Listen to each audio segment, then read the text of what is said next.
ഈശോ മിശിഹായ്ക്ക് സ്തുതിയായിരിക്കട്ടെ. ചെറുപ്പം മുതൽ തന്നെ നെഞ്ചിൽ കൊണ്ടുവരുന്ന ഒരു സ്വപ്നമാണ് ഈശോയുടെ സ്വന്തമാകണം, സിസ്റ്ററാകണം എന്നുള്ള ആഗ്രഹം. ഒരു ദിവസം ഞാൻ അമ്മയോട് ചോദിച്ചു, അമ്മേ, ഞാൻ എന്നു മുതലാണ് സിസ്റ്ററാകണം അല്ലെങ്കിൽ മടത്തി ചെയ്യണമെന്ന് ആഗ്രഹം പറയാൻ തുടങ്ങിയത്? കാരണം എൻ്റെ ഓർമ്മ വെച്ച നാളെ മുതൽ തന്നെ ഞാൻ ഇതാ പറയുന്നത്. അപ്പോൾ അമ്മ എന്നോട് പറഞ്ഞു, നിന്റെ നാക്കും ചുണ്ടും തിരിയാൻ തുടങ്ങിയപ്പോൾ മുതൽ തന്നെ ഞങ്ങൾക്ക് മനസ്സിലായി നീ പറയാൻ ആഗ്രഹിക്കുന്നത് സിസ്റ്ററാകണമെന്നാണ് എന്ന്. അതായത് ഞാൻ പണ്ട് പറഞ്ഞുകൊണ്ടിരുന്നത് എനിക്കൊരു അനാഥ പിള്ളേരെ നോക്കാൻ പോകണം. അനാഥരെന്നും പറയാനൊന്നും അറിയത്തില്ല, അനാന പിള്ളേരെന്ന് പറഞ്ഞിരുന്നത്. അത് 2-3 വയസ്സായപ്പോൾ മുതൽ. പക്ഷെ എനിക്കപ്പോൾ കൃത്യ ഒരു ഡേറ്റ് ഒന്നും കിട്ടിയില്ലായിരുന്നു അമ്മ പറഞ്ഞനുസരിച്ച്.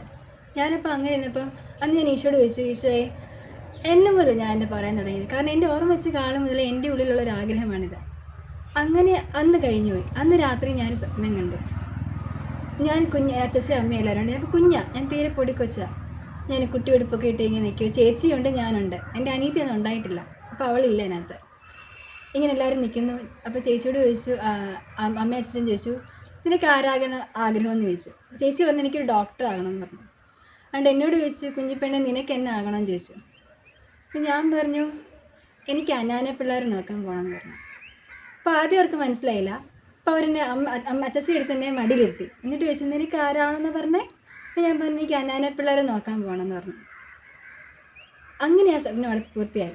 അത് കഴിഞ്ഞപ്പോൾ ഞാൻ ചേച്ചിയോട് ചോദിച്ചു, ചേച്ചി ഇന്ന സ്ഥലം, ഇന്ന വീട്, ഇങ്ങനെയൊക്കെയാണ് സാഹചര്യം എന്ന് പറഞ്ഞു.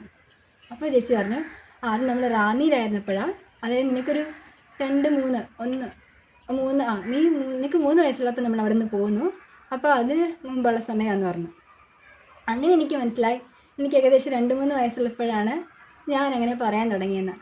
അന്ന് മുതൽ ഇന്ന് വരെ ഞാൻ കൊണ്ടു നടന്നൊരു സ്വപ്നമായിരുന്നു സിസ്റ്ററാകണമെന്നുള്ളത്. അതിന് ഞാൻ പൂർത്തിയാക്കിയിരിക്കുകയാണ്. കുഞ്ഞിലെ മുതൽ തന്നെ ഈശോയോട് നല്ലൊരു കൂട്ടുണ്ടായിരുന്നു. എൻ്റെ ഒരു ബെസ്റ്റി ആയിരുന്നു എൻ്റെ ഈശോ. ചെറുപ്പം മുതൽ തന്നെ എന്ത് കാര്യം ഉണ്ടെങ്കിലും തുറന്നു പറയാനും എല്ലാം സംസാരിക്കാനും എപ്പോഴും ഞാൻ ഈശോയോട് ഇങ്ങനെ സംസാരിക്കുമായിരുന്നു. ചുമ്മാ എൻ്റെ രീതിയിൽ ചുമ്മാ ചിലപ്പോൾ വഴക്കുണ്ടാക്കും, ചിലപ്പോൾ എന്താ പറയണ്ടേ കൂട്ടുകൂടും. നല്ല രസമാണ്. അപ്പോൾ പണ്ട് മുതൽ തന്നെ ഇങ്ങനെ ഈശോയുടെ നല്ലൊരു ബെസ്റ്റ് എന്ന രീതിയിൽ ഈശോയോടുള്ള ഒരു ബന്ധം ഉണ്ടായതുകൊണ്ട് നല്ല രസമായിരുന്നു എൻ്റെ ആ ബാല്യകാലം മുഴുവൻ. ഞാൻ 10ാം ക്ലാസ് പൂർത്തിയാക്കാനുള്ളിൽ 5 സ്കൂളിൽ പഠിച്ചിട്ടുണ്ട്. അപ്പോൾ ഒരുപാട് പേരോടുമായിട്ട് നല്ലൊരു ബന്ധം സ്ഥാപിക്കാനും അങ്ങനെ നല്ലൊരു കൂട്ടുകൂടി നടക്കുവാനും ഒക്കെ ഞാൻ ഒരുപാട് ശ്രമിച്ചിരുന്നു. അപ്പോൾ എന്ന് രാവിലെ ഞാൻ പള്ളിയിൽ പോകുമായിരുന്നു. ഞാൻ പണ്ട് സ്പോർട്സിലുണ്ടായിരുന്നു. അതുകൊണ്ട് രാവിലെ എഴുന്നേറ്റ് 2 കിലോമീറ്ററോളം ഓടാൻ പോകും. എന്നിട്ട് പള്ളിയിൽ എന്നും കുർബാനയ്ക്ക് പോകും. അത് കഴിഞ്ഞാണ് ഞാൻ സ്കൂളിൽ പോയിക്കൊണ്ടിരുന്നത്. അപ്പോഴെല്ലാം എപ്പോഴും എൻ്റെ കൂട്ടായിട്ട് എൻ്റെ ഈശോ ഉണ്ടായിരുന്നു. നല്ല ഒരു സ്നേഹിതനെ പോലെ, നല്ലൊരു കൂട്ടുകാരനെ പോലെ. അങ്ങനെ ഇരിക്കുമ്പോൾ 4ാം ക്ലാസ്സിൽ പഠിക്കുമ്പോൾ ഞാൻ ഒരു ദിവസം വീട്ടിലിരിക്കുവാണ്. അപ്പോൾ തൊട്ട് പുറകിൽ ഇങ്ങനെ റബ്ബർ തോട്ടം. അപ്പം ഞാൻ ഭയങ്കര ആലോചനയാണ്. കാരണം ചേച്ചി കല്യാണം കഴിച്ചപ്പോൾ ഞാൻ മടത്തി ചേരും. പിന്നെ എനിക്കൊരു അനിയത്തിയുണ്ട്, അവൾ എന്തായാലും വിദേശത്തേക്ക് പറക്കും എന്ന് പറഞ്ഞിരിക്കുന്നത്. അപ്പോൾ എൻ്റെ അച്ഛച്ചി അമ്മയെ നോക്കാൻ ആരുണ്ട് എന്നതായിരുന്നു എൻ്റെ ചിന്ത. എന്നിട്ട് ഞാനിങ്ങനെ ആലോചിച്ച് എന്ത് ചെയ്യും, എൻ്റെ അച്ഛച്ചി അമ്മയെ നോക്കാൻ ആരുമില്ലല്ലോ എന്നൊക്കെ ഇങ്ങനെ ചിന്തിച്ചു. അപ്പോൾ എൻ്റെ മനസ്സിലൊരു പ്രതീതി വന്നേ, ഫ്രണ്ടിൽ കിടക്കുന്ന റബ്ബർ തോട്ടം മുഴുവൻ വെട്ടുക. എനിക്കപ്പോൾ അനാഥ പിള്ളേരെ നോക്കണമെന്നാണ് ആഗ്രഹം. എൻ്റെ അവിടെ മുഴുവനും വീട് പോലെ നിർമ്മിക്കുക. എൻ്റെ അനാഥ പിള്ളേരെ അവിടെ നോക്കാം, എൻ്റെ അച്ഛച്ചിക്കും അമ്മയ്ക്കും കൂട്ടുമാകും. ഞാൻ കുറച്ച് സിസ്റ്റേഴ്സ് നിൽക്കുവാണെങ്കിൽ അവിടെ അനാഥ പിള്ളേർ നോക്കാനും പറ്റും എന്നായിരുന്നു എന്ന് പറഞ്ഞ് ഞാൻ ആലോചിച്ച് നിൽക്കുക. അപ്പോഴേക്കും അമ്മ കൊണ്ട് ചോദിച്ചു, എന്നെ ഇങ്ങനെ നിൽക്കുന്നതെന്ന് ചോദിച്ചു. കാരണം ഞാൻ വീട്ടിലുണ്ടെങ്കിൽ വീട് മറിച്ചിരിക്കുന്ന സ്വഭാവമാണ്, ഭയങ്കര ബഹളം നിൽക്കുന്നതാണ് ഞാൻ. കുറേ നേരമായിട്ട് വീടൊരു അനക്കവും ബഹളം കാണാഞ്ഞിട്ട് അമ്മ വന്ന് നോക്കിയപ്പോഴാണ് ഞാനിങ്ങനെ ചിന്തിച്ചിരിക്കുന്നുണ്ട്. എൻ്റെ അമ്മ എന്താ ഇത്ര നീ ചിന്തിക്കുന്നതെന്ന് ചോദിച്ചു. ഞാൻ പറഞ്ഞു, അമ്മ ഇന്ന കാര്യമാണ്, ഞാൻ ഇന്നതൊക്കെ ആലോചിച്ചതെന്ന് പറഞ്ഞു. അപ്പം അമ്മ എന്നെ ഇങ്ങനെ ചേർത്ത് പിടിച്ചു. എൻ്റെ പറഞ്ഞു, ഇതാണോ കൊച്ചിൻ്റെ ആഗ്രഹം ആണോ എന്നിങ്ങനെ പറഞ്ഞു. എന്നിട്ട് അത് കഴിഞ്ഞ് ഒരു വർഷം കഴിഞ്ഞപ്പോൾ, ഒരു 2-3 മാസം കഴിഞ്ഞപ്പോഴേക്ക് ഞാൻ 5ാം ക്ലാസ്സിൽ കയറി. എൻ്റെ ആതിർവാനമൊക്കെ കഴിഞ്ഞപ്പോഴേക്ക് അമ്മ എന്നോടൊരു സ്ഥലം വരെ കൊണ്ടുപോയി, അച്ഛച്ചി അമ്മയും കൂടെ. കാരണം അതിന് മുമ്പ് വരെ ഞാൻ അനാഥ പിള്ളേരെ എങ്ങനെയാണെന്നോ അവരുടെ സാഹചര്യം എന്താണെന്നോ അങ്ങനെ കണ്ടിട്ടൊന്നുമില്ല. ഞാനിങ്ങനെ പറയുമായിരുന്നു എനിക്ക് അനാഥ പിള്ളേരെ നോക്കാൻ പോകണമെന്ന്. പക്ഷെ ഞാൻ ഒരിക്കൽ പോലും അനാഥ പിള്ളേരെ കാണുകയോ അവരോട് മിണ്ടുകയോ അവരുടെ സ്ഥലത്ത് പോവുകയൊന്നും ചെയ്തിട്ടില്ല.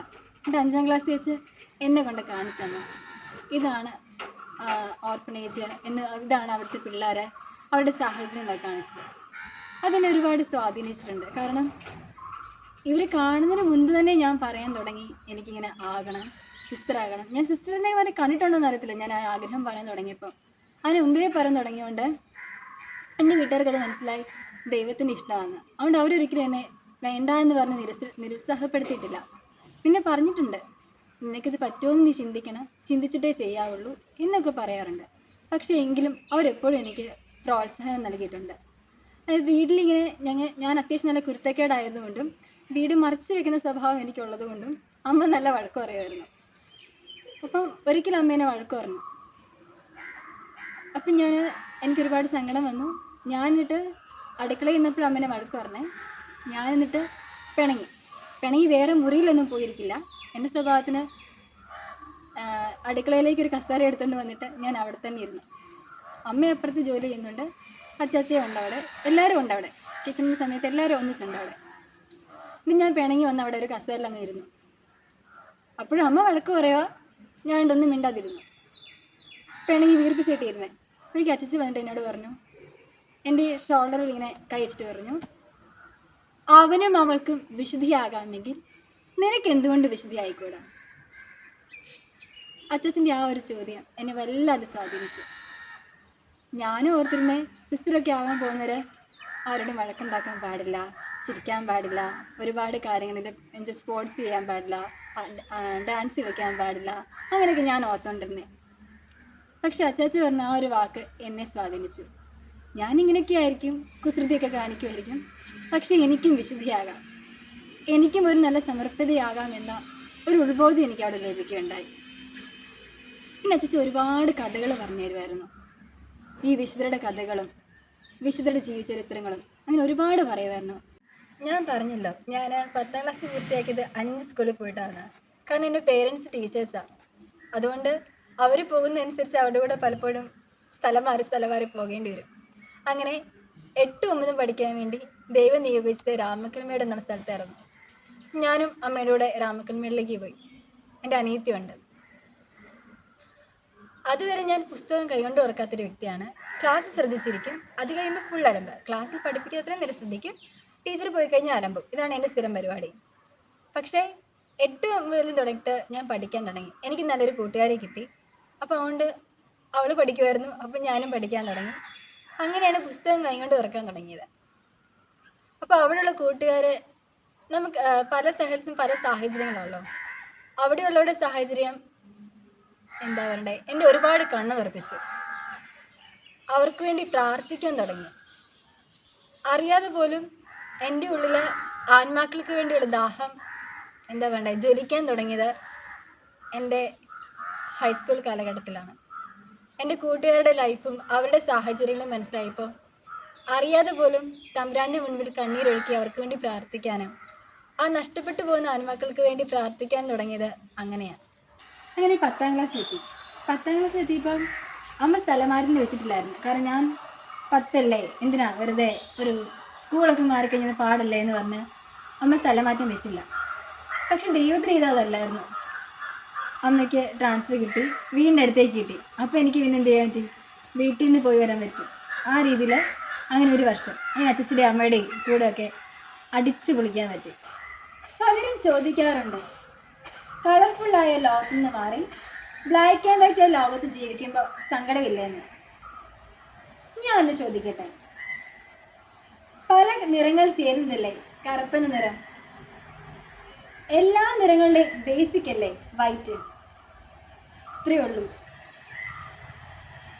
ഒരു കുടുംബജീവിതത്തിൽ ഒരു ഭാര്യയും ഭർത്താവും തമ്മിലുള്ള ബന്ധം എങ്ങനെ ഇരിക്കുന്നോ, അവരുടെ സ്നേഹം എങ്ങനെ ഇരിക്കുന്നോ അതിനനുസരിച്ചായിരിക്കും ആ കുടുംബത്തിന് സന്തോഷം അല്ലേ? അതുപോലെയാണ് സന്യാസവും. ഈശോയും ഒരു വ്യക്തിയും തമ്മിലുള്ള ബന്ധം എങ്ങനെയാണോ അതിനനുസരിച്ചായിരിക്കും ആ വ്യക്തിയുടെ സമർപ്പണ ജീവിതം. ചിലർക്ക് പ്രണയം മനുഷ്യരോടാണ്, എന്നാൽ മറ്റു ചിലർക്ക് പ്രണയം എന്നത് അത് ദൈവത്തോടാണ്. എൻ്റെ പ്രണയം എൻ്റെ ദൈവത്തോടാണ്. അതിനാൽ എനിക്ക് എൻ്റെ സന്യാസം സൂപ്പറാണ്.